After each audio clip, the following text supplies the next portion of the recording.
Welcome back to குட்டி கதை கேட்கலாமா. போன கதையில அந்த 3 ஓல்டு மேன் அந்த வியாபாரியோட உயிரை காப்பாத்துறதுக்காக கதை சொல்றேன்னு இருக்காங்க. ஒவ்வொரு ஓல்டு மேன் கதை சொல்லும் போதும், அதாவது வயசான ஒருத்தர் கதை சொல்லும் போதும் அவரோட தண்டனையோட 3ல 1 பங்கு குறைக்கிறதா அந்த ஜீனியும் ஒத்துக்கிட்டு இருக்கு. இப்போ அந்த 3 வயசானவங்களோட கதை என்னன்றதை கேட்கலாம். The old man begins. I'm now going to begin, said the old man. நான் இப்ப ஆரம்பிக்க போறேன் அப்படின்னு ஓல்டு மேன் சொன்னாரு. Please listen carefully. ரொம்ப கவனமா கேளுங்க. This hind you see beside me was once my wife. அவர் கூட ஒரு மான் இருந்தது. அவர் சொன்னாரு, இந்த மான் என் கூட பாக்குறீங்களே, அது என்னோட வைஃபா இருந்தது, அதாவது என்னோட மனைவியா இருந்தது.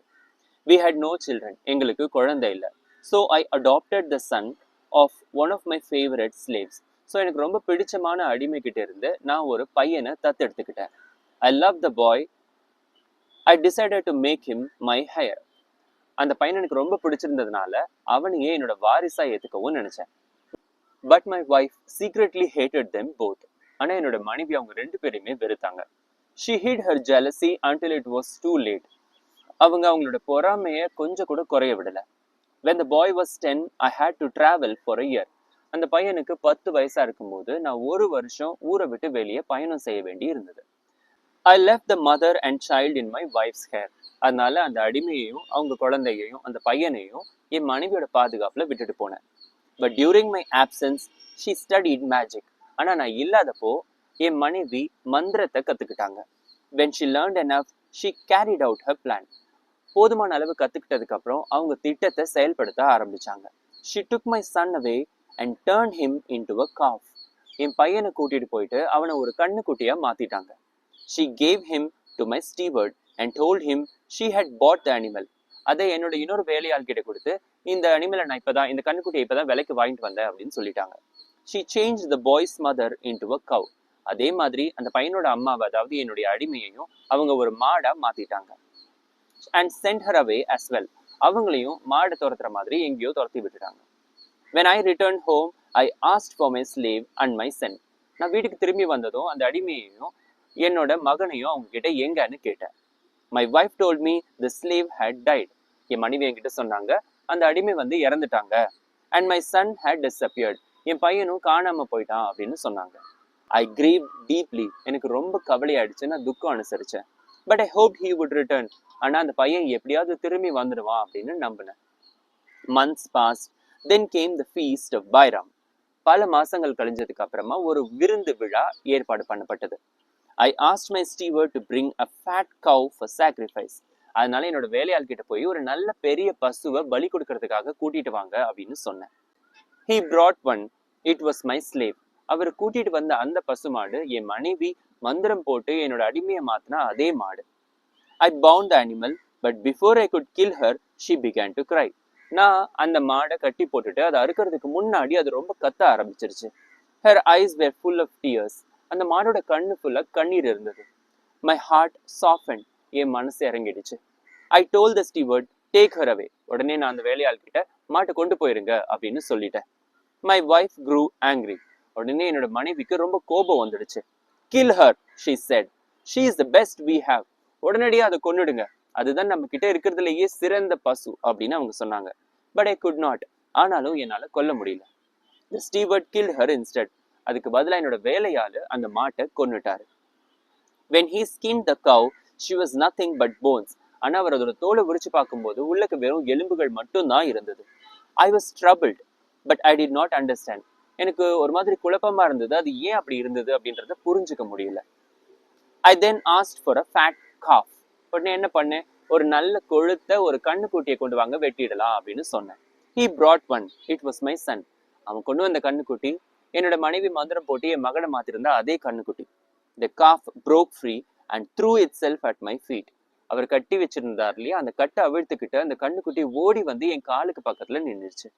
It pressed its head against the ground as if begging for mercy. அது தன்னோட தலையை மண்ணில வச்சு மண்டியிட்டது, என்னமோ அது இறக்கத்துக்காக போராடுற மாதிரி இருந்தது. I felt something strange, something familiar. எனக்கு ஏதோ கொஞ்சம் வினோதமாவும் இது என்னமோ ஏற்கனவே பழகின மாதிரி ஒரு விஷயமா இருக்கே அப்படின்னு தோணுச்சு. I ordered, take the scarf away, bring me another. உடனே நான் ஆர்டர் பண்ணேன், நீங்க இந்த கண்ணுக்குட்டி கூட்டிட்டு போயிடுங்க, வேற கண்ணுக்குட்டி கொண்டு வாங்க அப்படின்னு கட்டளையிட்டேன். My wife protested, but I refused. மறுபடியும் என் மனைவி இல்ல நீங்க இதை தான் வெட்டணும்னு சொன்னாங்க, ஆனா நான் வெட்டல. The next day the steward came to me privately. அடுத்த நாள் அந்த வேலையாளி என்கிட்ட பிரைவேட்டா தனிப்பட்ட முறையில வந்து பேசினாரு. He said, my daughter knows magic. அவர் சொன்னாரு, என்னோட மகளுக்கு மேஜிக் தெரியும், அதாவது மந்திரம் தெரியும். When she saw the calf, she smiled, then she wept. அவ இந்த கண்ணுக்குட்டியை பார்த்ததும் முதல்ல சிரிச்சா, அதுக்கப்புறம் அழுதுட்டா. She said, this calf is our master's son. அவ சொன்னா, இந்த கண்ணுக்குட்டி தான் நம்ம முதலாளியோட மகன் அப்படின்னு. His mother was the cow killed yesterday. நீங்க நேத்து கொன்ன மாடுதான், பசு மாடுதான் அவனோட அம்மா அப்படின்னு சொன்னாங்க. Your wife did this. முதலாளியோட மனைவிதான் மந்திரிகத்தால இப்படி பண்ணிட்டாங்க அப்படின்னு சொன்னாங்க. I rushed to see my son. உடனே நான் வேகமா ஓடி போய் என்னோட மகனை பார்க்க போனேன். He responded to my touch, even in an animal form. நான் தொட்டதும் அவன் என்னதான் ஒரு மாடா இருந்தாலும் கூட தான் அப்பான்றத புரிஞ்சுக்கிட்டு அதுக்கு ஏத்த மாதிரி அவன் அதுக்கு பதில் சொன்னான். I asked the steward's daughter, can you change him back? நான் உடனே அந்த வேலையாளோட பொண்ணு கிட்ட கேட்டேன், இவனை மறுபடியும் என்னோட மகனை உன்னால மாத்தி தர முடியுமா அப்படின்னு. She said, yes, on 2 conditions. கண்டிப்பா பண்ணி தரேன், ஆனா 2 கண்டிஷன் இருக்கு. என்ன நிபந்தனைகள்னு சொல்ல போறேன் நாங்க. First, you must allow him to marry me. முதல் நிபந்தனை, நான் அவனை மாத்தினதும் அவனை என்னை கல்யாணம் பண்ணிக்க நீங்க அனுமதிக்கணும் அப்படின்னு சொன்னாங்க. Second, I must punish your wife. ரெண்டாவது, உங்க மனைவியை நான் கண்டிப்பா தண்டிச்சே ஆகணும் அப்படின்னு சொன்னாங்க. I agreed, but I begged her spare her life. நான் ஒத்துக்கிட்டே இருந்தாலும் என் மனைவியை மன்னிச்சு விட்டுறலாமே அப்படின்னு கேட்டேன். She took water in a vessel, spoke words I did not know, and poured it over the calf. ஒரு பாத்திரத்துல தண்ணி எடுத்து எனக்கு புரியாத சில வார்த்தைகளை மந்திரமா சொல்லி அதை அந்த கண்ணுக்குட்டி மேல ஊத்துனாங்க. At once my son stood before me again. அந்த தண்ணி அந்த மாடு மேல ஊத்துனதும் மறுபடியும் என் மகனை மாறி என் முன்னாடி நிக்க ஆரம்பிச்சான். My son, I cried and embraced him. நான் ஓடி போய் மகனே அப்படின்னு சொல்லிட்டு அவரை கட்டி தழுவிக்கிட்டேன். He agreed to marry the girl in gratitude. அந்த பொண்ணுக்கு நன்றி சொல்ற விதமா அந்த பொண்ணை கல்யாணம் பண்ணிக்கவும் அவன் சம்மதிச்சான். But before the wedding, she transformed my wife into this hind. ஆனா கல்யாணத்துக்கு முன்னாடி அந்த பொண்ணு என்னோட மனைவிய இந்த மானா மாத்திட்டாங்க. I chose this form for her so she would remain near us yet humbled. நான் அவங்களுக்கு மான் தோற்றத்தை ஏன் கொடுத்தேன்னா அவங்க எப்பவும் அப்பதான் நம்ம கூட பணிவா இருப்பாங்க அப்படின்னு சொன்னாங்க. Since then, அப்பல இருந்து my son has traveled the world and I journey in search of him, taking my wife in this form. அதுக்கப்புறத்துல இருந்து என் மகன் உலகத்தை சுத்த ஆரம்பிச்சுட்டான். நான் அவனை தேடி போய்கிட்டு இருக்கேன், என் கூட என்னோட மனைவியும் கூட்டிட்டு போறேன், ஆனா இந்த மான் வடிவத்துல அப்படின்னு சொன்னாரு. Is this not a marvelous tale? என் கதை ரொம்ப நல்லா இருந்ததுல்ல அப்படின்னு கேட்டாரு. The genie listened carefully. அந்த ஜீனியும் கவனமா கேட்டுட்டு then he said, because of your story I grant you 1/3 of the merchant's pardon. உன் கதை ரொம்ப நல்லா இருந்தது, அதனால இவரோட தண்டனையில 1/3 நான் கண்டிப்பா குறைக்கிறேன் அப்படின்னு சொன்னாரு. The merchant breathed again. அந்த வியாபாரிக்கு இப்பதான் ஒரு நிம்மதி கிடைச்சதான். But his life was not yet safe. ஆனா இன்னும் 2/3 மிச்சம் இருக்கே அப்படிங்கிற ஒரு பயம் இருந்ததா. For 2/3 of his fate still remained. அந்த சமயத்துல தான் the second old man stepped forward.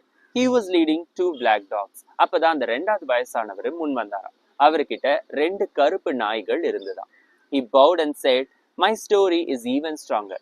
அவர் அவர்கிட்ட போய் தலை குனிஞ்சு சொன்னாரா, இந்த மாதிரி என்னோட கதை இதை விட நல்லா இருக்கும் அப்படின்னு.